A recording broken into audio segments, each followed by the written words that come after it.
Kancelarija za mlade organizovala je 6. po redu misterioznu trku na kojoj je učestvovalo 15 ekipa koje su činili mahom srednjoškolci, stariji osnovci i studenti. Trka je po prvi put uz pomoć Nikole i Dijane Živanović drugačije osmišljena uz korišćenje aplikacije. Ovaj put sarađujemo sa Illyricon aplikacijom. To je jedna nova aplikacija koju smo zajedno razvijali u saradnji sa organizatorima Tribaliona i Tara Ultra Traila. Specifičnost ove trke jeste da je posvećena Bajinoj Bašti, odnosno istoriji Bajine Bašte. Učesnici moraju da reše zagonetke koje se tiču Bajine Bašte, lokacije na koje odlaze tiču se Bajine Bašte.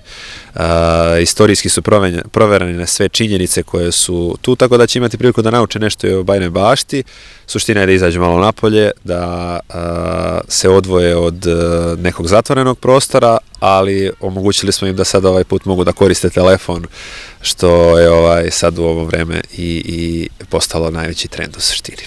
Trka je koncipirana na nekih 45 lokacija, da bi svaku lokaciju osvojili određen broj poena, svaka lokacija nosi drugi broj poena, moraju da reše zagonetku koja je tu postavljena. Ukoliko ne reše zagonetku, ne dobijaju broj poena za tu zagonetku.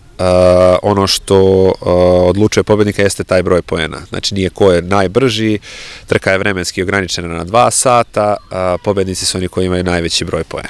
Posle 2 sata trčanja, razmišljanja, traženja lokacija i tačnih odgovora, učesnici trke polako su pristizali na cilj gde je nakon sabiranja bodova obavljeno proglašenje. Svi su dobili zahvalnice, a najmlađa ekipa Lunari i ekipa Užičke kancelarije za mlade i prigodne poklone. 3. mesto osvojila je ekipa Heržika i Milan, Nemanja Jovanović i Stefan Simić, drugi su Lača Mate, Vanja Jeftić i Viktor Avramović, a prvi su po 3. put Milan Petrović i Dušan Jakšić, ekipa Kvota 205. Izazovna, dosta izazovnije nego prošli put, kolega može da potvrdi, bilo je interesantno, izazovno, ali eto, našli smo snage da izguramo do kraja, na vreme, to je to. Bilo je veoma različitih vrsta izazova, imali smo fizičke izazove, imali smo da nađemo QR kod da skeniramo i imali smo izazove da rešimo neke zagonetke koje bi nas odvele dalje.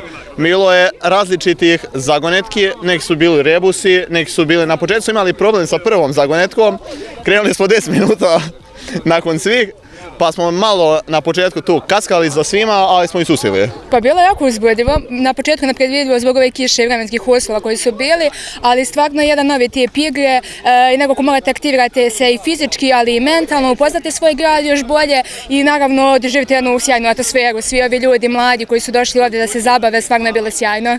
Neka ta taktika i uskladiti se sa vremenom da sve postignemo i svojom fizičkom sposobnošću, mislim da je taj sklop bio najteži. Bilo je super, malo je bilo naporno pred kraj, ali sve u svemu lepo je bilo. Je li bilo teško da se nađu sve ove pozicije? Pa sve da se skupe je bilo stvarno teško, mi smo skupili 31 od 45. Pa ovo je poslije nekog vremena se ponovo aktivirao, tako da ovo mi je odlična prilika malo da se vratim u formu.